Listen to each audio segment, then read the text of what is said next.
శ్రీరామచంద్రం శ్రితపారిజాతం సీతాముఖాంబోరుహచించరీకః సమస్తకల్యాణగుణాభిరామः నిరంతరం మంగళమాతనోతు. దివ్యపీతాంబరధరः షడ్భుజైరుపలక్షితः స్వపాదనఖచంద్రాంశు ధ్వంసితాజ్ఞానకశ్మలः. హరి ఓం శ్రీ దత్తాత్రేయాయ నమః. శ్రీ సాయినాథాయ నమః. హరి ఓం. పరమేశ్వర స్వరూపమైన సభకి నమస్కారం. నిన్నటి రోజు సంఘాన్ని ప్రారంభం చేస్తూ గురువు అన్న శబ్దానికి సంబంధించినటువంటి విశ్లేషణ కొంతవరకు చేసి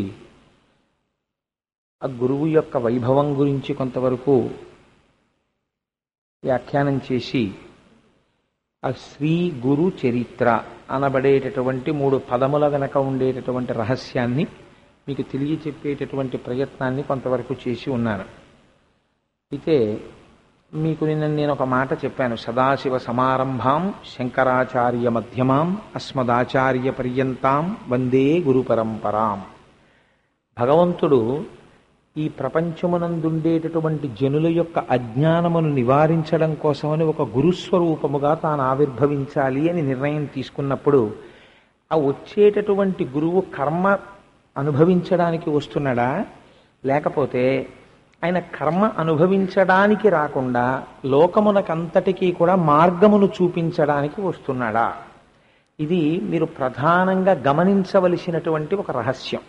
ఇప్పుడు ఈశ్వరుడు అన్నవాడు ఒకడు ఉన్నాడు అనుకోండి, ఆయన భగవద్గీతలో స్పష్టంగా చెప్పేశాడు ఓ మాట, జన్మకర్మచ మే దివ్యం అన్నాడు. ఇక ఆయనతో మీకు గొడవ లేదు, ఆయనతో మీరు వాదించవలసిన అవసరం లేదు. నా జన్మ నా కర్మ దివ్యం, అవతలకపో, నువ్వు నాతో దాని గురించి ఇక మాట్లాడక్కర్లేదని చెప్పాడు. ఎందుకంటే నా శరీరం వేరు, నేను కావాలనుకున్నాను, నేను పుచ్చుకున్నాను. అజాయమానో బహుధా విజాయతే శృతి ఒక్క మాటతో తేల్చి అవతల పారేసింది. అసలు పుట్టుకే లేదు ఆయనకి, కావాలనుకున్నాడు, పుట్టాడంతే. కాబట్టి ఆయన ఎలా అనుకున్నాడో, భక్తులు ఎలా అడిగారో, నేను అలాంటి స్వరూపాన్ని పుచ్చుకుంటాను. ఎందుకని అంటే పరిత్రాణాయ సాధూనాం వినాశాయ చ దుష్కృతాం ధర్మ సంస్థాపనార్థాయ సంభవామి యుగే యుగే. ధర్మాన్ని రక్షించడానికి, ఇలా నిన్ను చూడాలని పరితపించేటటువంటి పరమభాగవతోత్తముల యొక్క కోరిక తీర్చడానికి నా అంత నేనుగా ఒక రూపాన్ని తీసుకుంటున్నాను. అసలు నాకు రూపమే లేదన్నాడు. కాబట్టి భగవంతుడు ఒక రూపం తీసుకున్నప్పుడు అవతార ప్రయోజనం అని ఒకటి ఉంటుంది. ఒక రామావతారం ఉందనుకోండి, నరుడుగా వస్తే కానీ రావణ సంహారం అవ్వదు. అలాగే ఒక వామనావతారం ఉందనుకోండి, ఒక వటువుగా వచ్చి యాచిస్తే తప్ప ఇంద్రుడికి రాజ్యం ఇవ్వలేడు. అలా ఒక నరసింహావతారం ఉందనుకోండి, అటు మనుష్యుడు కాడు, ఇటు జంతువు కాదు, అలా వస్తే తప్ప హిరణ్యకశిపుడి సంహారం అవ్వదు. కానీ గురువుగా రావాలనుకున్నాడు అనుకోండి ఈశ్వరుడు, అప్పుడు జన్మకర్మచమే దివ్యం అని ఎలా అంటాడు? నా శరీరం వేరు, నా జన్మ వేరు, నా కర్మ వేరు అని అనగలడా గురువు విషయంలో? ఇది మీరు పరిశీలించవలసినటువంటి ఒక గొప్ప రహస్యం. ఈశ్వరుడు ఒక గురువుగా వచ్చాడు అనుకోండి, గురువుగా వచ్చినప్పుడు ఆయన అందరికీ సులభుడై ఉంటాడు. ఎందుకంటే ఒక గురుస్వరూపం కూర్చుని ఉందనుకోండి, ఎవరైనా పెడతారు గురువు దగ్గరికి, వెళ్ళి గురువుగారి పాదాలు పట్టుకుంటారు, గురువుగారికి నమస్కారం చేస్తారు. మరప్పుడు ఆ గురువు జన్మించడంలో మనందరం ఎలా జన్మిస్తామో అలాగే గురువుగారు కూడా జన్మిస్తారా? లేకపోతే గురువుగారి జన్మ వెనకాతల, గురువుగారి శరీరం వెనకాతల ఏమైనా దివ్యత్వం ఉంటుందా అంటే శాస్త్రం అంది, మనందరం ఎలా పుడతామో గురువు యొక్క జననము కూడా అలాగే ఉంటుంది. ఆయన కూడా మనందరం జన్మించినట్లే ఆయన జన్మిస్తాడు. అలా గురువు కానీ మొట్టమొదటే సులభుడై దిగి రాలేదనుకోండి, అసలు గురువు దగ్గరికి వెళ్ళడం కష్టమైపోతుంది. అందుకని గురువు మనలా సులభుడిగా, ఆయన కూడా ఏదో కర్మ అనుభవించడానికి వచ్చిన వాడిలా కనపడతాడు. కానీ ఆయన కర్మ అనుభవించడానికి వచ్చిన వాడు కాడు. ఆయన తన జ్ఞానము చేత కర్మని దాటిపోతాడు, జ్ఞానము చేత కష్ట సుఖాల్ని దాటిపోతాడు. ఇక్కడ మీకు ఆ గురు శబ్దం వెనకాతల, గురువు యొక్క జన్మ వెనకాతల, గురువు యొక్క జీవితం వెనకాతల ఉండే ఒక పెద్ద తేడాన్ని నేను ఆవిష్కరించవలసి ఉంటుంది. లేకపోతే గురు శబ్దానికి సామాన్యుడికి ఉండే తేడా ఏమిటి పసిగట్టడం కష్టం. నేను మిమ్మల్ని ఒక విషయాన్ని పరిశీలించమని అడుగుతాను, మీరు ఆలోచన చేయండి. మనం సాధారణంగా ఒక వెలితి మాట అని నేను అంటాను, మీరు మరోలా చిన్నబుచ్చుకోకండి. ఒక వెలితి మాట ఒకటి మాట్లాడతాం. మీరు ఒక గురువు గారిని ఆరాధన చేస్తున్నారనుకోండి, ఆయన యందు మీకు చాలా పూనిక, మా గురువుగారు చాలా గొప్పవారండి, పరమభక్తుడు అని మీకు. ఆ గురువు గారికి ఒకసారి అనారోగ్యం చేసింది. ఆ గురువు గారిని హాస్పిటల్కి వెళ్ళారు, డాక్టర్ గారి దగ్గరికి వెళ్ళారు. డాక్టర్ గారు ఏదో వైద్యం చెప్పారు, ఆయన మందులు వేసుకున్నారు. వెంటనే వచ్చే ప్రశ్న ఏమిటంటే మనకి, గురువు గారికి కూడా అనారోగ్యం చేసి గురువుగారు కూడా హాస్పిటల్కి వెళ్ళి గురువుగారు కూడా డాక్టర్ దగ్గర మందులు ఇచ్చుకుంటే ఇంక గురువుగారి తపశ్శక్తి ఏమిటండి? గురువుగారు అనారోగ్యం రాకుండా చూసుకోవద్దా? ఆయనకి ఆ మాత్రం తపశ్శక్తి లేదా అంటాం. లేకపోతే గురువుగారి సెల్ ఫోన్ పోయిందనుకోండి, గురువుగారి వాచి పోయిందనుకోండి, అదే గురువుగారి ఇంట్లో దొంగలు పడ్డారనుకోండి, దొంగలు పడి ఏవో ఎత్తుకుపోయారనుకోండి, ఇంకేమిటండి మా గురువుగారి భక్తి? మా గురువుగారు అంటే ఏమిటి? మరి దేవుడు ఎదురుగుండా కూర్చోద్దా, గుమ్మం ఎదురుగుండా కూర్చుని కాపాడద్దా? అంటే మా గురువుగారిలో ఏదో తేడా ఉంది, మా గురువుగారు నేను అనుకున్నంత తపశ్శక్తి తత్పరుడు కాడు, మనం ఒక అంచనా వేస్తాం. కాబట్టి గురువుకి సామాన్యుడికి విషయంలో ఏమైనా తేడా ఉంటుందా? ఉంటే ఎక్కడ ఉంటుంది? నేను ఒక ప్రశ్న వేస్తాను, మీరు ఆలోచించండి. సామాన్యులందరూ ఎలా చచ్చిపోతారో వ్యాధి వచ్చి, అలా రామకృష్ణ పరమహంసకి కంఠంలో రాచపుండు పుట్టింది, అంటే థ్రోట్ క్యాన్సర్ వచ్చింది ఆయనకి. రమణ మహర్షికి సర్కోమా వచ్చింది, చేతి మీద పుండు పుట్టింది, అది కూడా ఒక రకమైన రాచపుండు పుట్టింది. ఇలా వివేకానందుడికి తీవ్రమైన అనారోగ్యం చేసింది. మహాత్ములందరూ కూడా అనారోగ్యాలతో బాధపడ్డారు. ఇంకా మాట్లాడితే ఆ అనారోగ్యాలకి వాళ్ళు శరీరాలు వదిలిపెట్టారు. మరి అటువంటప్పుడు ఇంకా ఆయన గురువు గారు అని మీ పూనికి ఎలా నిలబడుతుంది? ఎక్కడ గురుత్వం వచ్చింది? ఎక్కడ ఆయన జ్ఞాని? ఆయనకి నాకు ఏమిటి తేడా? ఇది మీరు సునిశ్చితమైనటువంటి పరిశీలనకి సంబంధించిన విషయం. నేను ఈ మాట ఎందుకు చెప్తున్నానో తెలుసా అండి? ఇక్కడే మీరు గురువుని పట్టుకోగలరు. రమణ మహర్షి తరచు ఈ విషయంలోనే, ఆయనకి కోపం ఎప్పుడైనా వస్తే రమణ మహర్షికి ఈ ఒక్క విషయంలోనే వచ్చేది. గురువుని ఎంచుకునే ప్రయత్నం చేస్తూ గురువు యొక్క సమర్థత యందు విచారణ చేయడం మొదలు పెడతాడు భక్తుడు, శిష్యుడు. అది చాలా ప్రమాదకరమైనటువంటి విషయం. మీరు చూడండి, నేను రమణ మహర్షి మాటల్లోనే చెప్పాలి అంటే, ఒక తేనెటీగ ఉంటుంది, అది పువ్వు మీద మాత్రమే వాలి మకరందాన్ని తాగుతుంది. ఒక ఈగ ఉంటుంది, అది మలం మీద మాత్రమే వాలుతుంది. ఒక్కొక్కరికి ఒక్కొక్క రకమైనటువంటి అలవాటు ఉంటుంది, దాన్ని బట్టి వాళ్ళ సంస్కార బలం ఉంటుంది. గురువుకి సామాన్యుడికి ఎక్కడ తేడా ఉంటుంది అంటే, నేను మీకు తేలికగా అర్థం అవడానికి ఒక ఉదాహరణ చెప్తాను. కృష్ణ భిక్షు అని ఒక మహానుభావుడు ఒక అద్భుతమైన వ్యాఖ్యానం చేశాడు రమణ మహర్షి మీద. నేను దాన్ని ఆధారం చేసుకుని మీకు ఒక మాట చెప్తాను. గురువుకి మనకి తేడా ఎక్కడొస్తుందో తెలుసా అండి? రమణ మహర్షి శరీరముతో ఉన్న కాలంలో రమణ మహర్షికి సర్కోమా ఎలా వచ్చిందో, అలాగే ఇతరులకు కూడా సర్కోమా వ్యాధి వచ్చింది. సర్కోమా అంటే, సర్కోమా పుండండి, అది చేతి మీద వస్తుంది, ఎక్కడైనా వస్తుంది ఆ పుండు, అందులోంచి నెత్తురు కారుతుంటుంది. అయితే పుండు ఎంతమందికి రాదు? సర్కోమాకి ఉన్న లక్షణం ఏమిటంటారంటే, ప్రపంచంలో ఉన్నటువంటి నొప్పినంతటినీ తీసుకొచ్చి మీరు ఒక చోట కేంద్రీకరిస్తే ఆ నొప్పికే సర్కోమా అని పేరు. అది అంత బాధ పెడుతుంది. ఇప్పుడు రమణ మహర్షికి చేతి మీద సర్కోమా పుండు పుట్టింది, వేరొకరికి కూడా సర్కోమా వచ్చింది, వారికి చేతి మీదే పుండు పుట్టింది. రమణ మహర్షికి ఆపరేషన్ చేశారు, వారికి ఆపరేషన్ చేశారు. రమణ మహర్షిని మహాజ్ఞాని అన్నారు, ఆయన చేతిలోంచి కూడా నెత్తురు కారుతోంది, వేరొకరి చేతిలోంచి కూడా నెత్తురు కారుతోంది. రమణ మహర్షిని సద్గురువు అన్నారు, అవతల వారిని సంసారి అన్నారు. ఈయన ఎక్కడొచ్చింది తేడా? మరి అంత గొప్పవారైతే సర్కోమా రాకుండా చూసుకోవచ్చు కదా. చాలా మంది రమణ మహర్షి యొక్క కాలంలో ఈ ప్రశ్న వేశారు. రమణ మహర్షి కాలంలో ఏమిటండి, ఇప్పటికీ మీకు ఈ ప్రశ్న నడుస్తూనే ఉంటుంది. ఎందుకు అలా జరిగింది అంటే, జ్ఞానికి అజ్ఞానికి ఒక్కటే తేడా. ఏమిటో తెలుసా అండి? సుఖానికి దుఃఖానికి కూడా జ్ఞాని కేవలము సాక్షి. ఆయన సుఖమునందు తాదాత్మ్యత చెందాడు, దుఃఖమునందు తాదాత్మ్యత చెందాడు. ఒక సుఖాన్ని శరీరం అనుభవిస్తోంది అనుకోండి, ఆ సుఖాన్ని చూసి ఆయన ఏమంటాడంటే, ఈ శరీరము సుఖించుచున్నది అంటాడు. సుబ్బారావు గారు, ఆ లైట్లు తీసేస్తే మనకున్న సమస్య ఏమిటి? మనకి శ్రవణేంద్రియంతో కదా. ఎందుచేతనంటే, నాకు సభ ఎలా కనపడుతోందంటే అందరూ తలస్నానం చేస్తున్న వాళ్ళలా కనపడుతోంది. అందుచేత వాళ్ళతో పాటు నేను కూడా చేయవలసి వస్తుంది. ఇవాళ ఎందుచేతనో చాలా మంది పాపం అవి కూడా ఏంటి బహుశా గురువుల గురించి వినకపోవడం వల్ల కదా ఇలాంటి జన్మలు వచ్చాయి. మనం కూడా ఒకసారి వింటే ఈ దౌర్భాగ్యం వదిలిపోతుంది అనుకున్నాయో ఏమిటో. ఎవరు ఎక్కువ బాధపడుతున్నారో వాళ్ళకి తెలుస్తుంది గురువు యొక్క వైభవం. అది ఒకనాడు గురువు వైభవాన్ని తెలుసుకోకపోవడం వల్ల కదా ఇలా పుట్టాం అని ఇవాళ అవి గురువు వైభవం వినడానికి అవి ఎక్కువ వచ్చేసినట్టున్నాయి. అంచేత దీపం ఆర్పేస్తే కూడా వినగలవా అన్నది మీరు ఒకసారి పరిశీలన చేద్దురు కానీ. కాబట్టి ఆ గురువు సాక్షిగా ఉంటాడు. సుఖం వచ్చిందనుకోండి ఆయన తాదాత్మ్యత చెందడు. ఈ శరీరము సుఖించుచున్నది అంటాడు. ఈ పదార్థము తీయగా ఉన్నది అని ఇది మురిసిపోతోంది అంటాడు. ఈ శరీరము ఇవాళ హాయిగా ఉన్నది అంటోంది అంటాడు. మీరు కూడా అంటారు మీకు తెలియకుండానే, నొప్పెడుతోందండి అంటాడు. ఎక్కడ నొప్పి? మీ చెయ్యి నొప్పండి అంటాడు. ఏ చెయ్యి అంటాడు? ఈ చెయ్యండి అంటాడు. ఈ చెయ్యి అన్నప్పుడు చెయ్యి తాను కాదు, చెయ్యి వేరు. చేతికి ఉన్న నొప్పిని తాను తెలుసుకుంటున్నాడు. ఇది నొప్పెడుతోంది అని తెలుసుకుంటున్నాడు. ఇది నొప్పెడుతోందని తెలుసుకుంటున్నది ఎవరో అది నువ్వు. తెలియబడుతున్నది, చూడబడుతున్నది, తెలియబడుతున్నది అది వేరు.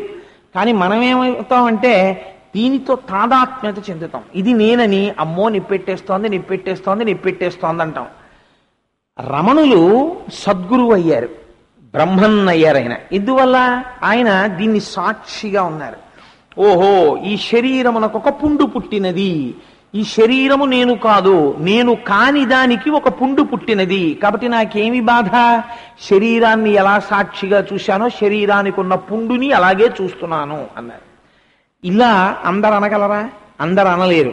ఇలా అనగలిగిన వాడెవడో, సుఖదుఖములకు ఎవడో సాక్షిగా మాత్రమే ఉండగలుగుతున్నాడో వాడు జ్ఞాని, వాడు సద్గురువు.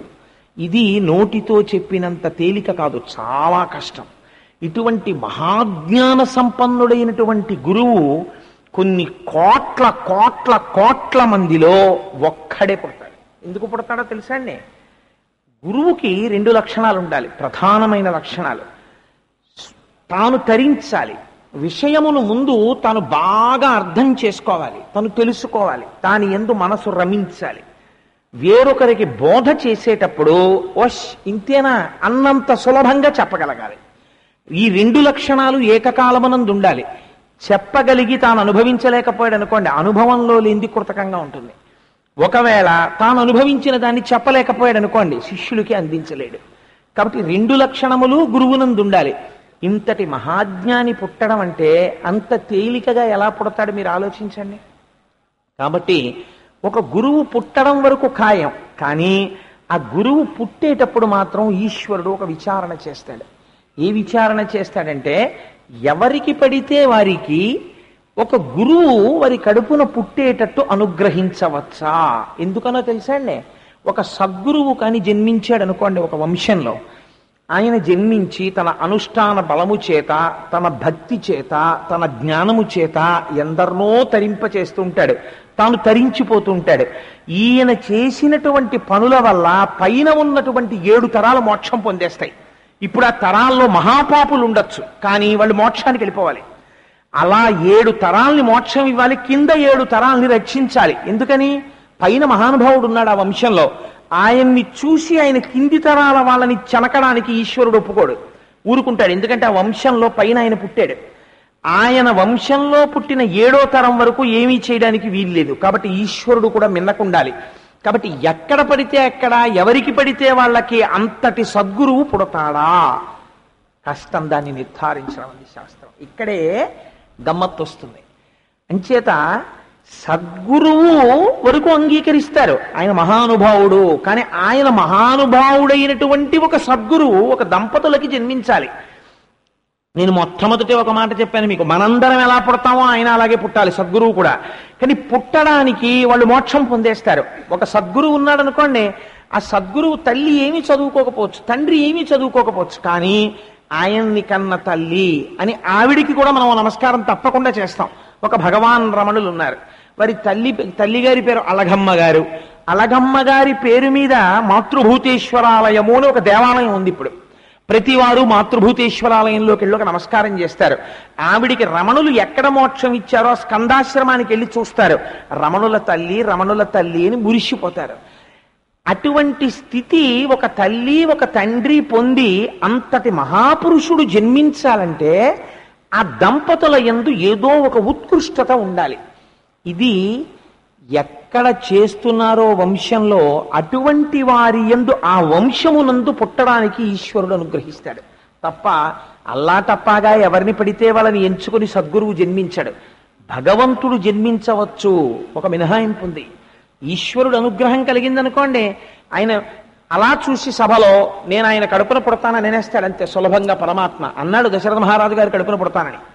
కానీ సద్గురువు పుట్టేటప్పుడు మాత్రం అలా పుట్టడు. సద్గురువుని ఇవ్వాలంటే దంపతుల కడుపున దానికి ఎంతో పుణ్యబలం ఉంటేనే వారి యొక్క ఉపాధిలోంచి వారి తేజస్సులోంచి ఆ సద్గురువు జన్మిస్తాడు. అందుకే మీకు గురువు అనేటప్పటికీ ఎవరమైనా చెప్పేటటువంటి శ్లోకం ఒక్కటే చెప్తాం. ఏం చెప్తాం? గురుర్ బ్రహ్మ, గురుర్ విష్ణు, గురుదేవో మహేశ్వర, గురు సాక్షాత్ పరబ్రహ్మ, తస్మై శ్రీ గురవే నమః. బ్రహ్మ విష్ణు మహేశ్వర స్వరూపుడై పరబ్రహ్మమై ఉంటాడు. ఇలా పరబ్రహ్మమై బ్రహ్మ విష్ణు శివాంశలతో సృష్టిలో స్వయంగా కనపడేటటువంటి గురుస్వరూపం ఒకటి ఉన్నది. అదే దత్తాత్రేయ స్వరూపం. ఆయనలో బ్రహ్మ విష్ణు మహేశ్వరులు ముగ్గురు ప్రకటముగా కనపడుతుంటారు, 3 తలకాయలు. మిగిలిన గురువులు కూడా ప్రకటముగా కనపడరు, కానీ వాళ్ళు కూడా బ్రహ్మ విష్ణు మహేశ్వరులు వారి యందుంటారు. పరబ్రహ్మమే వారి యందుంటాడు. వారు పరబ్రహ్మమై ఉంటారు. ఇందువల్ల అలా జరుగుతుంది అంటే నిన్నటి రోజున మీకు నేను ఒక విషయం చెప్పి దాట వేశాను, సమయం సరిపోదని. గురు బ్రహ్మ, బ్రహ్మ అంటే సృష్టిస్తాడు. ఏమిటి సృష్టించాడు గురువు గారు అంటే మీ యందు జ్ఞాన జ్యోతిని వెలిగించాడు ఆయన. ఇన్నాళ్ళు మీరు పరాన్ముఖులై ఉంటే, విషయభోగముల వేపుకుంటే, ఇవాళ మిమ్మల్ని ఆయన పరమాత్మ వేపుకి తిప్పాడు. అందుకని జ్ఞానమును కల్పించాడు. కాబట్టి ఆయన సృష్టికర్త బ్రహ్మ. ఈ వచ్చినటువంటి జ్ఞానం, ఈ భక్తి చెదిరిపోతుంది. మళ్ళీ అస్తస్తమానం గురువు గారి మాట వింటూ ఉండాలి. ఆ వినడంలో గురుర్ విష్ణు స్థితికారుడై ఆ భక్తిని నిలబెడతాడు. గురుదేవో మహేశ్వర, మహేశ్వరుడు లయం చేస్తాడు. ఏది లయం చేస్తాడు అంటే, లయం అంటే ఏదో చంపేయడం అనుకోకండి మీరు. లయం అంటే నిద్రాకాలిక సుఖాన్నివ్వడం కూడా స్వల్పకాలిక లయము అని పిలుస్తారు. అలా అజ్ఞాన లయం చేసి జ్ఞానమునందు నిలబెడతాడు. కాబట్టి గురుదేవో మహేశ్వర 3 చేస్తాడు. కాబట్టి గురు సాక్షాత్ పరబ్రహ్మ, ఆ 3 ఏకరూపుడైనటువంటి గురువు పరబ్రహ్మ స్వరూపుడై ఉన్నాడు. అటువంటి గురువుకి తస్మై శ్రీ గురవే నమః. ఇది మీరు గమనించాలి. తస్మై శ్రీ గురవే నమః ఏమిటి? గురువు గారికి ఆ మాట మేము ఒప్పుకోమండి. తస్మై శ్రీ గురవే నమః ఏమిటండి? గురువుకి నమస్కరించడం ఏమిటి? మేము నమస్కారంతో ఒప్పుకోం. మేము గురువు గారికి ఓ శాలువా ఇస్తాం అని మారుస్తాం శ్లోకాన్ని. లేకపోతే గురువు గారికి స్వర్ణ కంకణాలు ఇస్తాం. లేకపోతే గురువు గారికి కనకాభిషేకం చేయిస్తాం. ఏదో మేము సత్కారం చేస్తాం గురువు గారిని. అంతేగాని గురువు గారికి నమస్కారం చేయడం ఏమిటి? కాదు. ఎందుకు నమస్కారం చేయడం అన్నారో తెలుసా అండి? పరమేశ్వరుడు ముందు గురువు ముందు ఇద్దరు ముందు చెయ్యవలసినది ఒక్కటే. ఏది చెయ్యాలి అంటే, గురువు కనపడగానే ఈ చెయ్యి కలిపి శిరస్సుని దీనికి తాటించి ఇలా వంచి నమస్కరించాలి. అంటే 5 జ్ఞానేంద్రియాల్ని 5 కర్మేంద్రియాల్ని 11వ బుద్ధి స్థానాన్ని ఈ 11ంటిని శరణాగతి చేసి నీ పాదముల దగ్గర విడిచిపెట్టాను. వీటిని మార్చగలిగినటువంటి మహాపురుషుడవు నీవు అని అంగీకరించడం తస్మై శ్రీ గురవే నమః. అంతకన్నా ఆయన కోరుకునేది ఏది ఉండదు. అలా ఆయన కోరుకున్నాడు అనుకోండి, నిజంగా అంతరంగంలో బయట వాళ్ళకి తెలియకపోవచ్చు గురువు గారికి కోరికుందో లేదో, ఈశ్వరుడికి తెలుస్తుంది. గురువుకి ప్రీతి దేని యందు ఉండాలో తెలుసా అండి? భగవత్ కథ చెప్పడంలో 10 మందిని దిద్దుబాటు చేయడంలో ఉండాలి తప్ప, గురువుకి అన్యథాలంపటం ఉందనుకోండి, ఇది చెప్తే నాకేమొస్తుంది అన్న ఆలోచన గురువుకు బయలుదేరిపోయింది అనుకోండి, ఉత్తర క్షణంలో ఆ గురువు అమ్ముడుపోయినట్టే. అంటే మీరు ఒక్క మాట జ్ఞాపకం పెట్టుకోండి. ఒక గురువు గారికి ఎవరో పట్టుకెళ్ళి ఒక ఆవుని ఇచ్చారు. ఇస్తే ఆయన అమ్ముడుపోయినట్ట అని మీరు అనకండి. అది వేరు. ప్రీతితో శిష్యుడిచ్చినటువంటి దాన్ని స్వీకరించడం వేరు, తాను ఆశించడం వేరు. తాను ఆశించకుండా చెప్పడమే ప్రయోజనంగా చెప్పుకున్నవాడు, శిష్యుల్ని దిద్దడమే ప్రయోజనంగా దిద్దుకున్నవాడు ఎవరున్నాడో అటువంటి వాడు గురువు. ఆ గురువుకి మీరేమిస్తారు? నమః, నమస్కరించాలంతే. కాబట్టి ఇప్పుడు ఆ గురువు జన్మించాలి. మొట్టమొదటి గురువు బ్రహ్మ విష్ణు శివస్వరూపాలతో రావాలి. ఇప్పుడు ఏ దంపతులకు ఇవ్వాలి ఇటువంటి వరం?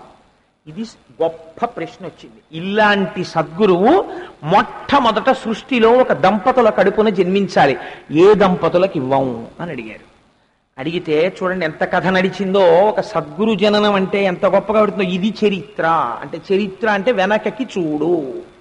నీవు కూడా ఇటువంటి పుణ్యము చేయగలవా? చేయగలిగితే నీ వంశంలో కూడా పుడతారు అట్లాంటి మహాపురుషులు. కాబట్టి ఎంత చిత్రమైన మాట అంటారంటే, ఒకానొకప్పుడు చతుర్ముఖ బ్రహ్మగారు సప్తర్షులని సృష్టి చేశారు. వాళ్ళు ఆయన యొక్క మానసపుత్రులు.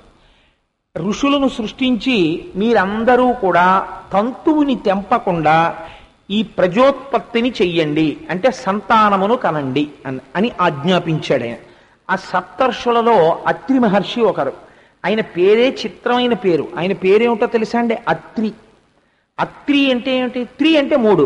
అత్రి అంటే మూడు లేనివాడు. ఏ మూడు లేనివాడు? సత్వము, రజస్సు, తమస్సు అని మూడు గుణాలు ఉంటాయి. ఈ మూడు గుణాలతోటే మన జీవితం అంతా వెళ్ళిపోతూ ఉంటుంది. ఈ మూడు గుణములను దాటి గుణాతీతమైన స్థితిని పొందినవాడెవరో ఆయన అత్రి. అటువంటి మహానుభావుడు. ఇప్పుడు ఆయనకి తగిన భార్య రావాలి. ఎవరా భార్య? అనసూయ. ఆవిడెక్కడ జన్మించింది? కర్దమ ప్రజాపతి, దేవహూతి వారిద్దరికీ జన్మించినటువంటి కుమార్తెలలో ఒకరు అనసూయ. అనసూయ అంటే ఏమిటండి అర్థం? ఆ పేరు వెనకాతలుంది. అందుకే రామాయణం అయోధ్యకాండలో ఒక మాట అన్నాడు అత్రి మహర్షి. ఎంత గొప్ప మాట చెప్పాడో తెలుసా అండి? అనసూయమ్మని చూపించి ముగ్గుబుట్టు అయిపోయింది తలకాయ ఆవిడికి. గాలికి అరిటి చెట్టు కదిలినట్టు ఆవిడ వణికిపోతోంది. వణికిపోతుంటే సీతమ్మని తీసుకుని రాముడు ఆ పర్ణశాలలోకి వచ్చాడు. అత్రి మహర్షి సీతారాముల్ని చూడగానే రాముణ్ణి పిలిచి సీతమ్మని పిలిచి అన్నాడు, ఈవిడ అనసూయ నా భార్య. ఈవిడ మనుష్యుల చేత కాదు, సమస్త భూతముల చేత నమస్కరింపబడడానికి యోగ్యురాలు. ఆవిడికి నమస్కరించాడు. ఎంత పెద్ద మాట అండి ఇది! అత్రి మహర్షికి తెలియదా వచ్చిన సీతమ్మ లక్ష్మీదేవని? ఈవిడికి నమస్కరించని చెప్పాడు. ఆవిడ వెంటనే నమస్కరించి, అమ్మ మీరు కుశలమా అని అడిగింది. ఎందుకు ఆవిడంత గొప్పదైంది మీకు విచారణ చేసి చెప్తాను. కాబట్టి ఆవిడ పేరు అనసూయ. అనసూయ అంటే ఏమిటి? అసూయ లేనిది. అసూయ అంటే ఏమిటి అంటే, శాస్త్రం అంది అసూయ ఉన్నది అని ఎలా తెలిసిపోతుందో తెలుసా? ఎదుటివారిలో ఉన్న గుణమును దోషముగా చెప్పడమే అసూయ అని తెలిసిపోతుంది. అవతల వారి యందు ఒక గుణం ఉంది, అందరికీ అది మంచి గుణంగా కనపడుతోంది, ఒక్కడికి మాత్రం దోషంగా కనపడుతోంది. వాడికి ఆ దోషం ఉందండి దోషం ఉందండి ప్రచారం చేస్తున్నాడు. వాడికి ఒక్కడికే దోషంలా కనపడుతోందంటే ఈయన యొక్క గుణమును వాడు శ్లాఘించలేని స్థితిలో ఉన్నాడు. గుణమున్నవాడు గుణము చేత వృద్ధి పొందుతాడు. ఈ గుణమును చూడలేని వాడు అసూయ చేత నశించిపోతాడు. కాబట్టి అసూయ వ్యాధి. ఎదుటివారి గుణమును ఔన్నత్యమును అంగీకరించలేకపోవుట, దీనికి అసూయ అని పేరు. అనసూయ, ఈవిడికి అసూయ లేదు. ఎలా లేకుండా ఉంటుందండి? మనుష్య ఉపాధిలో ఉన్న తర్వాత ఒక్కసారి కాకపోతే ఒకసారి. నేను ఒక మాట అంటే తల్లులు నా మీద కోపగించకండి. నాకు స్త్రీల పట్ల చాలా మర్యాద ఉంది, చాలా గౌరవం ఉంది. నేను ఎప్పుడూ సభాముఖంగా తప్పు చేసి మాట్లాడను, వాళ్ళని తక్కువ చేసి మాట్లాడను. కానీ నేను ఇవాళ ఒక మాట అంటే నా మీద కోపగించకండి. స్త్రీకి సహజముగా కించిత్ అసూయని చెప్తారు శాస్త్రంలో. అటువంటిది అసూయని తీసుకెళ్లి అనసూయకి చెప్పడం ఏమిటి? ఒక స్త్రీకి చెప్పడం ఏమిటి? చాలా మంది తెలియక ఆడవాళ్ళని తక్కువ చేసి మాట్లాడారు శాస్త్రాల్లో అంటారు. వాళ్ళకి ఏం తెలుసు? పేరు పెట్టి గౌరవించడం కూడా ఆడవాళ్ళని గౌరవించారు. అసూయని గెలవడానికి 2 మార్గాలు చెప్పారు. అసూయ నీకు ఉంటుంది, కానీ దాన్ని గెలవాలి. ఎలా గెలవగలవు? 2 మార్గములతో గెలవమన్నారు. నువ్వు ప్రయత్నపూర్వకంగా అలవాటు చేసుకోవాలి. అలా అలవాటు చేసుకుంటే నువ్వు ఒక పెద్ద దోషం నుంచి తప్పుకుంటావు. ఏమిటో తెలుసాండే? ఇంత గుణము అవతల వారిలో కనపడితే నీకన్నా వారికి అధికమైన గుణములు ఉన్నాయి అని నీకు అనిపించగానే నీ మనస్సుకి ఒక అలవాటు చెయ్యాలి. వారు నిజంగా మహానుభావుడండి, ఇన్ని గుణములున్నాయి వారికి అని ఒక గుణం నీకు నచ్చింది పట్టుకుని, అమ్మ బాబు ఆయన మహాత్ముడండి, నిజంగా మరి గుణం ఎంత గొప్పదండి అని నువ్వు ప్రయత్నపూర్వకంగా 10 మందిలో శ్లాఘించాలి. ఇలా శ్లాఘించడం అలవాటైతే నీ మనస్సు లొంగడం మొదలవుతుంది. నీకన్నా పైనున్న వారి గుణమును అంగీకరించి స్తోత్రం చెయ్యాలి. నీకన్నా తక్కువ గుణములున్న వారిని చూసి విమర్శించి వాడెంతటి వాడు వీడెంతటి వాడండం కాదు. అలా అంటూ నువ్వు మెట్టెక్కుతుంటే కిందకి జారిపోతావు. అలా అనకూడదు. ఒక్కొక్క మెట్టు నువ్వు పైకెక్కుతూ కిందనున్న వారిని, నీకన్నా గుణములలో తక్కువ స్థాయిలో ఉన్న వారిని చూసి అరే రే వీరు కూడా ఎన్నడు గుణములు పొందుతారో, ఎప్పుడు పైకెక్కుతారో అని నువ్వు మనస్సులో వారి యొక్క ఉన్నతిని కోరుకోవాలి. ఈ 2 రకములైనటువంటి నడువడి చేత బాగా జ్ఞాపకం పెట్టుకోండి. మీకన్నా అధిక గుణములున్న వారిని చూసి శ్లాఘించాలి. వారిలా నేనైతే బావుణ్ణు అనాలి. మీకన్నా తక్కువ గుణములున్న వారిని చూసి ఈశ్వరుడు వీరిని కూడా సత్పురుషులుగా మార్చి వీరికి ఉన్న ఈ దుర్గుణము పోయేటట్టుగా చేసి వీరిని సమున్నత స్థితికి తీసుకెడితే బావుణ్ణు అనగలగాలి. ఈ 2 రకములైనటువంటి నడువడి చేత అసూయ అనసూయగా మారుతుంది. అనసూయ ఈ లక్షణంతో సమస్త భూతములను ప్రేమించడం తప్ప ఎన్నడూ వేరొకరి యందు అసూయ పెట్టుకున్నటువంటి తల్లి కాదు. అందుచేత ఆవిడ అనసూయ. ఈయన అత్రి. అత్రి అనసూయ. వీళ్ళిద్దరూ ఎటువంటి స్త్రీ పురుషులండి? ఇది దాంపత్యం అంటే. ఇది ఎవరు నిర్ణయించాలి? ఎందుకని వివాహాలు పెద్దలు నిర్ణయించాలని చెప్పడం వెనకాతల ఉన్నటువంటి రహస్యం ఇది. ఓ మొగాడు ఓ ఆడదాన్ని చూసి ప్రేమించేశానంటాం పెద్ద విద్య. అది విద్య కాదు. పెద్దలు చూసి ఈ పురుషుడికి ఈ స్త్రీ తగినదవుతుంది, వీరిద్దరూ కలిసి జీవనరథాన్ని నడుపుకోగలుగుతారు అని పెద్దలు ఒక తేజస్సు అవుతుంది. ఈ చంద్రుడు క్షీరసాగర మథనంలో వచ్చినటువంటి చంద్రాంశతో కలిసి ఆకాశమునందు చంద్రబింబమై ప్రకాశిస్తాడు. ఇవాళ మనం చూస్తున్నటువంటి చంద్రుడి యొక్క తేజస్సు మనం బ్రతకడానికి కారణమైన ఓషధుల యొక్క ప్రకాశము, మన మనస్సుకి అధిష్టానమైనటువంటి చంద్రుడు అత్రి మహర్షి యొక్క తపశ్శక్తి. ఇది అత్రి మహర్షి అంటే. బ్రహ్మచారి అయి అటువంటి తపస్సు చేశాడు మహానుభావుడు. ఈ వరం ఇస్తే చాలా సంతోషించాడు. బ్రహ్మచారి షహభాష్ అన్నాడు. వెళ్ళాడు, మళ్ళీ తపస్సు చేసుకుంటున్నాడు. అలా తపస్సు చేసుకుంటున్నటువంటి అత్రి మహర్షి కొంతకాలం అయిపోయిన తర్వాత కర్దమ ప్రజాపతి దేవహూతిలకి కుమార్తెగా జన్మించినటువంటి అనసూయమ్మనిచ్చి వివాహం చేశాడు. వివాహం చేస్తే అనసూయమ్మ మహాపతివ్రత అయినది. మహాపతివ్రత అన్న మాటకి అర్థం ఏమిటో తెలుసా అండి? ఇది చాలా గంభీరమైనటువంటి మాట యథార్థమునకు. మీరు ఒక్క విషయం ఆలోచించండి. రావణుడు దుష్టుడు, వాల్మీకి మహర్షి చెప్పారు. రావణుడు దుష్టుడు, మండోదరి మహాపతివ్రత. వాలి దుష్టుడు, తార మహాపతివ్రత. ఇంద్రుడు అప్పుడప్పుడు తప్పు చేసినట్టు కనపడతాడు, శచీదేవి మహాపతివ్రత. సీతమ్మ మహాపతివ్రత. రాముడు దోషము లేనివాడు. దోషము లేని రాముడికి భార్య అయి భర్తని అనుగమించినటువంటి సీతమ్మ మహాపతివ్రతే. పరమదుష్టుడై లోకంలో ఉన్న ఆడవాళ్ళందరినీ ఎత్తుకొచ్చి అనుభవిస్తానన్న రావణాసురుణ్ణి అనుగమించిన మండోదరి పతివ్రతే. తన తమ్ముడైనటువంటి సుగ్రీవుడు బ్రతికి ఉండగా తమ్ముడి భార్య అయినటువంటి రుమని తెచ్చి తన భార్యగా అనుభవించినటువంటి వాలి భార్య అయిన తార వాలిని అనుగమించి పతివ్రతే. అదేమిటండి అలా ఎలా కుదురుతుంది? అందరూ పతులు ఒకలా లేరు కదా, ఒక్కొక్కరు ఒక్కొక్కలా ఉన్నారు. ఒకడు మంచివాడు, ఒకడు చెడ్డవాడు. కానీ భర్తని అనుసరించిన వాళ్ళు మాత్రం పతివ్రతలే. అదేంటి అలా ఎలా కుదురుతుందండి ఈ నిర్వచనం? ఇది తెలియాలంటే నువ్వు అనసూయమ్మ గురించి వినరా అన్నారు. అనసూయమ్మ గురించి విన్నంత మాత్రం చేత పాపాలు ఎగిరిపోతాయి. ఆ తల్లికున్న గొప్పతనం ఏమిటో తెలుసా అండి? వివాహమైనది మొదలు పతిని అనుగమించడము, పతి చెప్పినది ధర్మముగా పాటించడము తప్ప వేరొకటి ఆవిడికి తెలియదు. అందుకే రామాయణంలో అయోధ్యకాండకు ఒక్కదానికి ఒక గమ్మత్తుంది. అయోధ్యకాండ ప్రారంభం చేసేటప్పుడు వాల్మీకి మహర్షి ఒక చిత్రమైన మాటతో మొదలుపెట్టారు. గచ్చత అని మొదలెట్టారు. గచ్చత మాతులకు లంభరతేన తదానగ శత్రుఘ్నో నిత్య శత్రుఘ్నో నీత ప్రీతి పురస్కృత అన్న శ్లోకంతో మొదలుపెట్టారు. గచ్చత అంటే వెళ్ళిపోయింది అని.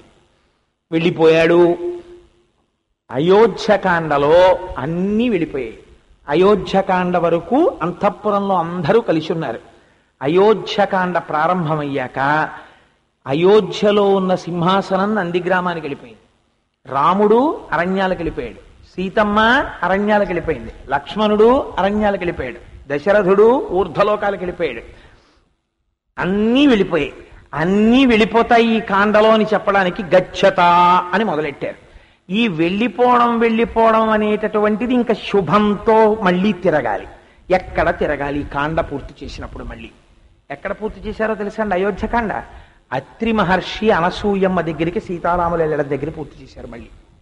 అంటే ఎంత జాగ్రత్తగానో ముగించవలసిన కాండ ఎవరి దర్శనంతో పూర్తవ్వాలి? అత్రి అనసూయల దర్శనంతో.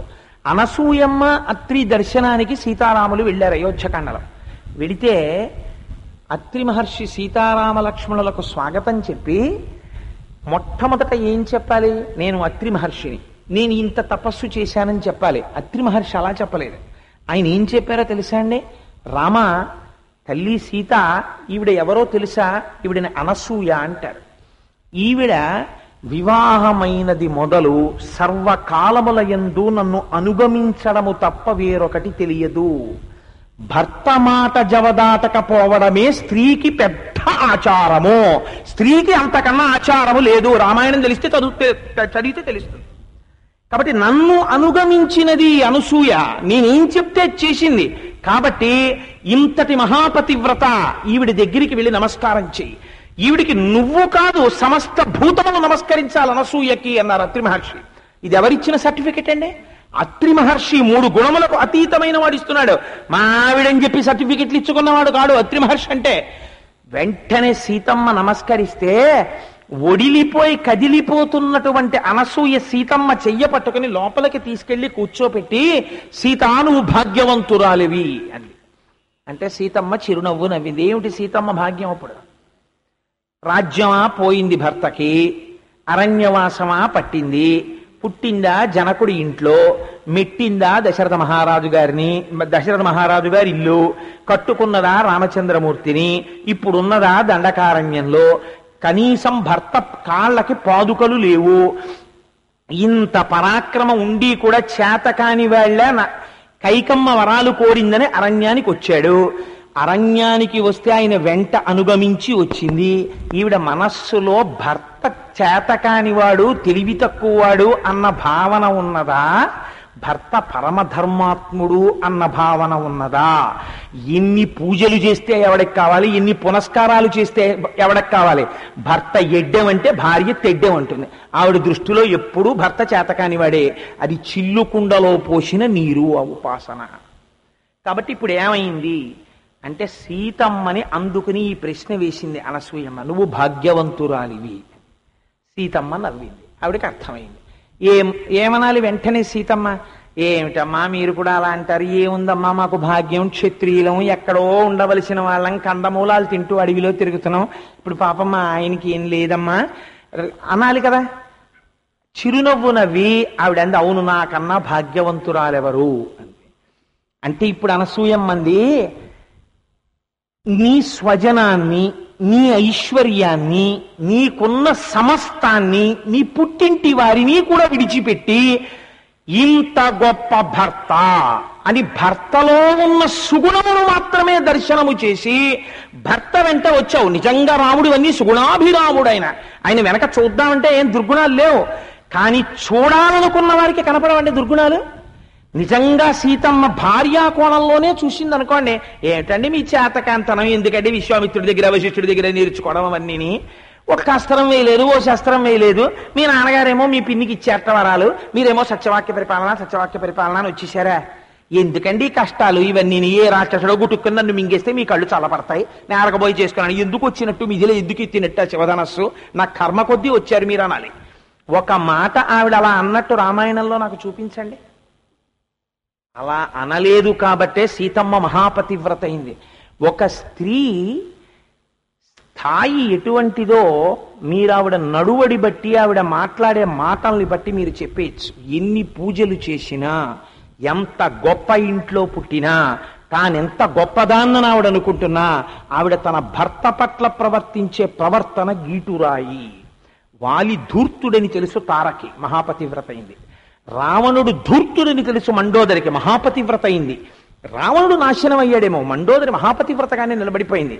పతిని అనుగమించడంలో భార్యకి ఆ గొప్పతనం ఉంది. ఎందుకంటే పురుషుడికి ఉపాసనలో పరమాత్మ కాళ్ళు నేను పట్టాలి అనుకున్నాను అనుకోండి, నాకు వెంకటేశ్వర స్వామి వారి ఏకాంత సేవ జరుగుతుంటే వెంకటేశ్వర స్వామి వారి కాళ్ళు పడుతూ జో వచ్చుతానంద జో జో ముకుంద అని పాడాలనిపించింది అనుకోండి, నేను ఎప్పుడూ ఆయన్ని ఆయన నాకు ప్రత్యక్షం అయిపోయే పట్రా కోటేశ్వరరావు కాళ్ళు అంటే పట్టాలి, ఒకటో మార్గం. అదంత సులభ సాధ్యమా? రెండోది, నేను ఇంకోలా పట్టగలను. ఎలా పట్టగలను? నేను ధ్యానమగ్నుడనైతే, నా మనస్సుని అరికడితే, నా బాహ్యమునందు నేత్రములు మూసేస్తే పరమాత్మ పాదములను ఇక్కడ దర్శనం చేసి నేను ఆయన పాదములు పట్టగలను. మనస్సుని నియంత్రించడం అంత తేలిక కాదు. కానీ స్త్రీకి ఉన్న గొప్ప అదృష్టం ఏమిటో తెలుసా అండి? ఆవిడికి ఏకాంత సేవ చెయ్యాలనిపించింది అనుకోండి వెంకటేశ్వర స్వామికి. ఆయన పడుకున్నప్పుడు ఒకసారి ఆయన కాళ్ళ దగ్గరికి వెళ్ళి పాదాలు పడుతూ జో అచ్యుతానంద జో జో ముకుంద రాధే పరమానంద రామగోవింద అంటూ కాళ్ళు ఒత్తిందనుకోండి, ఇక్కడ వెంకటేశ్వర స్వామి కాళ్ళే ఇవి అనుకుని కాళ్ళు ఒత్తుతోంది అనుకోండి. ఒత్తితే ఏమవుతుందో తెలుసా అండి? వెంకటేశ్వర స్వామి వారి కాళ్ళొత్తిన ఫలితమే ఆవిడ ఖాతాలో వేస్తారు. గమ్మత్తు ఏమిటో తెలుసా? ఒకవేళ ఆ భావన ఆవిడికి లేదనుకోండి, ఆవిడికి లేకుండా ఏ కాళ్ళు పట్టవే కాసేపు అన్నాడు అనుకోండి ఆయన, అబ్బా నాకు నిద్ర వస్తుంది కానీ సర్లే పాపం ఏదో అడిగాడు కదా అని కాళ్ళు పడుతోంది అనుకోండి, కాస్త ఏదో పట్టేసి పడుకుందాం అన్న భావనతో పట్టింది ఆవిడ. కానీ శాస్త్రం ఎంత మర్యాదగా మాట్లాడిందో తెలుసా అండి? అలా పట్టినందుకు పరమాత్మ కాళ్ళు పట్టిన ఫలితమే వేస్తారు. భర్తకి అన్నం వండి పెడితే ఈశ్వరుడికి మహానైవేద్యం పెట్టిన ఫలితమే స్త్రీకి ఖాతాలో వేస్తారు. పురుషుడికి మహానైవేద్యం పెట్టిన ఖాతా ఫలితంలో పడాలంటే వాడు ఖచ్చితంగా మహానైవేద్యమే పెట్టాలి, తప్ప ఇంకోటి లేదు. ఆవిడ భర్తకి గరిటెతో నిలబడి టక పప్పు కూర వడ్డించేసింది అనుకోండి, ఈశ్వరుడే వచ్చి తిన్నట్టు. వీడు అగ్నికార్యం చేసి హవిస్సిస్తేనే తింటాడు పరమేశ్వరుడు. ఆవిడికి ఆ బాధ లేదు, ప్రతి నిత్యం పరమాత్మ సేవ చేసేస్తుంది. ఇంకో గమ్మత్తు ఏమిటో తెలుసా అండి? ఈవిడ చేస్తున్న పుణ్యంలో ఫలితాన్ని భర్తకి ఇరు, కానీ భర్త చేసిన పూజలో పుణ్యంలో అర్ధభాగం ఆవిడ ఖాతాలో వేసేస్తారు. ఒక మహాపురుషుడికి ఇల్లాలయ్యిందనుకోండి, ఆయన ఈవిడ ఇద్దరు శరీరాలు వదిలిపెట్టేశారనుకోండి, ఇద్దరిలో ముందు ఎవరు తరించేస్తారో తెలుసా? భార్య. కారణం ఏమిటో తెలుసా అండి? ఒకటి, అటువంటి వాడికి వండి వడ్డిస్తోంది, ద్విగుణీకృత పుణ్యం. ఎందుకని? ఒకటి పరమాత్మ రూపం, రెండు భక్తుడు, భగవంతుడికి అత్యంత ప్రీతిపాత్రుడు.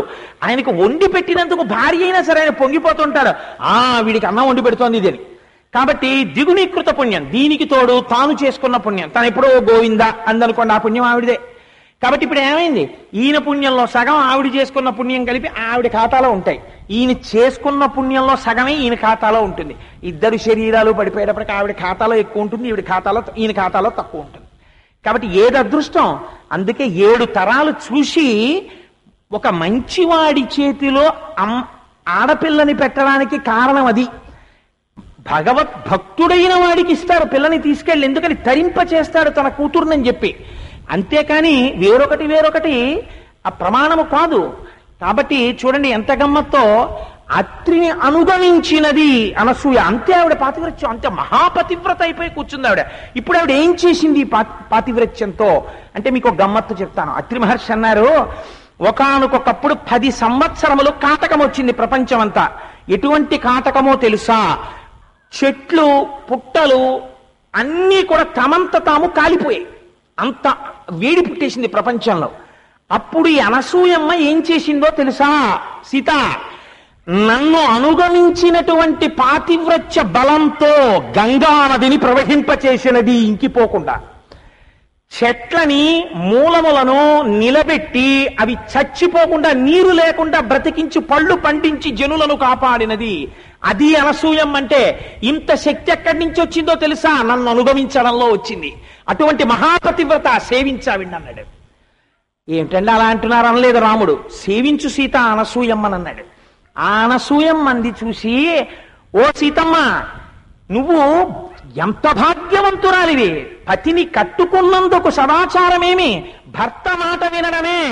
భర్త ఎడ్డమంటే తను తెడ్డమని, భర్త చెయ్యమన్నది కాకుండా తన సొంత బుద్ధికి తోచింది తాను చేసి, తాను చేసిన దాని చేత తానేదో ఉత్కృష్టతని పొందుతున్నాననుకున్నది భ్రష్టాచారము. అది స్త్రీకి ఆచారమే కాదు, దురాచారము. మీరు రామాయణం చదవండి, నేను అబద్ధం చెప్పానేమో.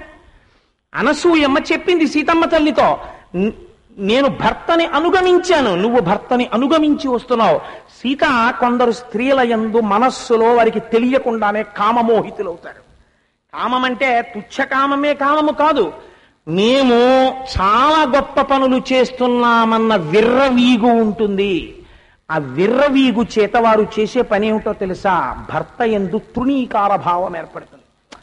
ఈయనకేం తెలుసు, మాకు తెలుసు అన్ని అన్న భావన వస్తుంది.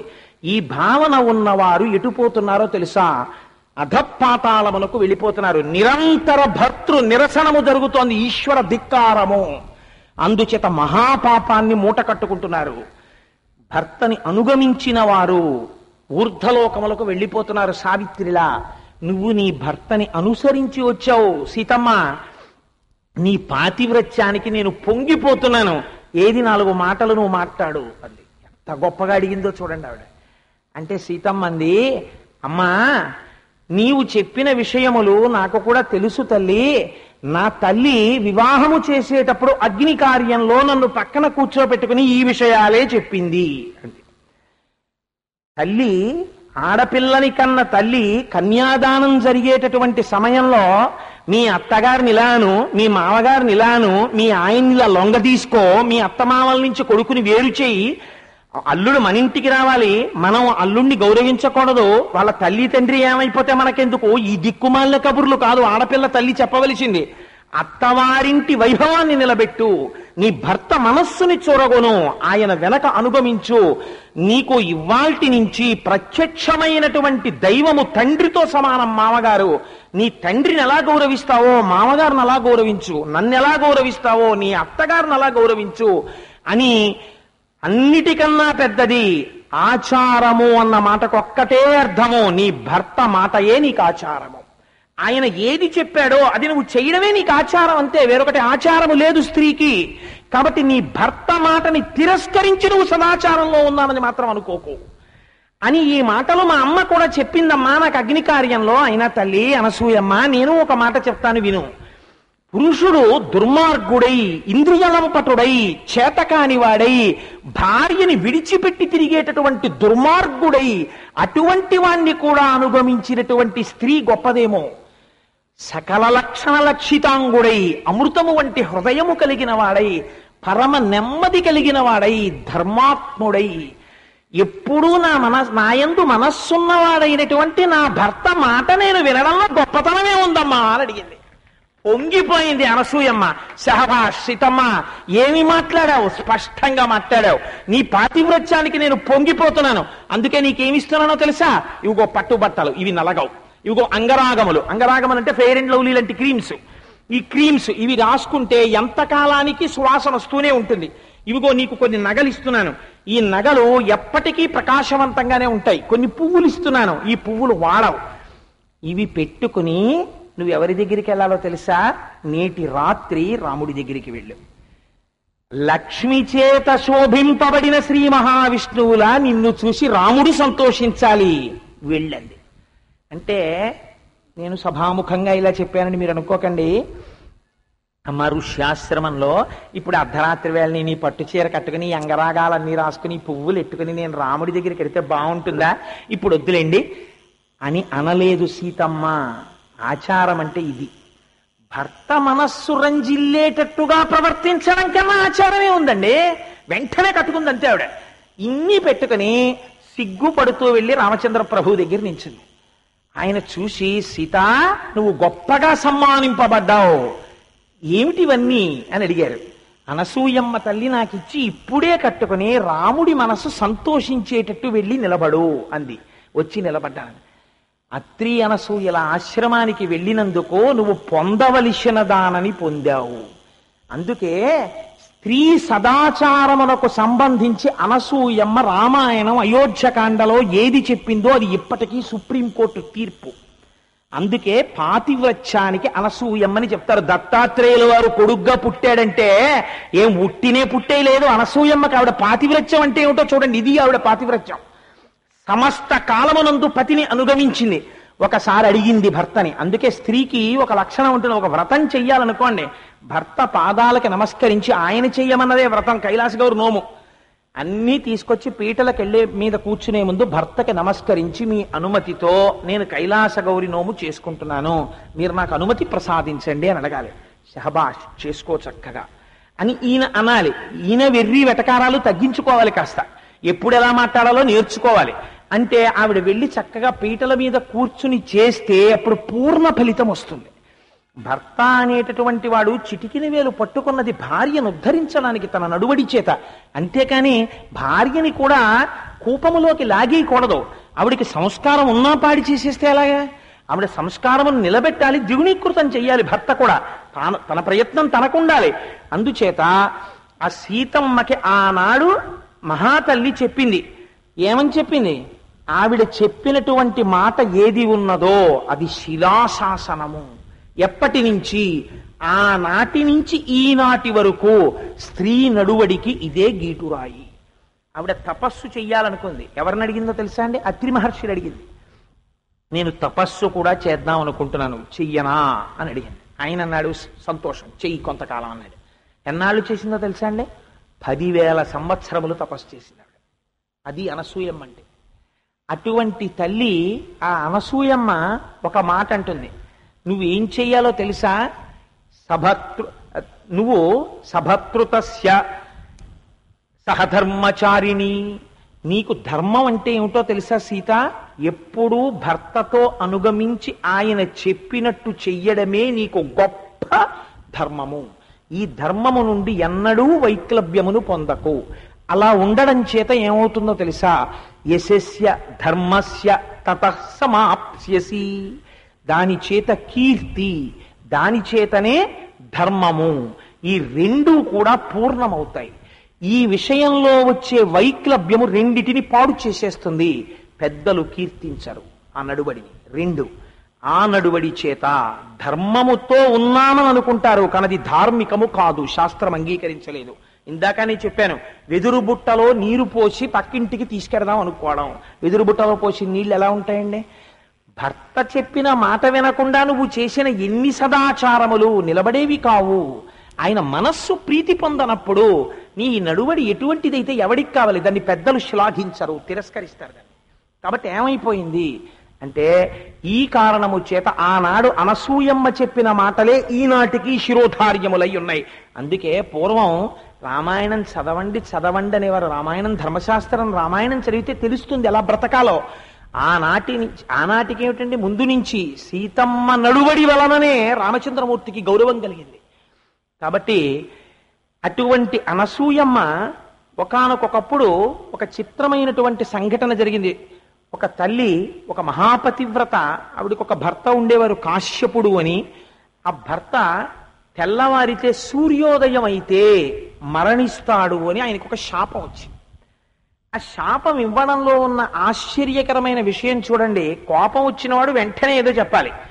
ఆ శాపం ఇచ్చేటప్పుడు ఆ బ్రాహ్మణుడికి ఎటువంటి శాపం ఇచ్చారంటే, రేపటి రోజు సూర్యోదయం అయితే నీ భర్త మరణిస్తాడు అని శాపం ఇచ్చారు సుమతి భర్త కాశ్యపుడికి. ఇస్తే సూర్యోదయం అయితే తన భర్తకి శరీరం వదిలిపెడతాడు. వదిలిపెడితే తన మాంగళ్యం జారిపోతుంది. ఆ పతివ్రత తన పాతివ్రత్య శక్తితో ఆవిడ ఏం చేసిందో తెలుసా అండి? ఆవిడ పతిని అనుగమించినది. ఎవరు ఆ భర్త? కుష్ఠురోగి. కుష్ఠురోగి అయిన భర్తని సేవించింది ఆవిడ.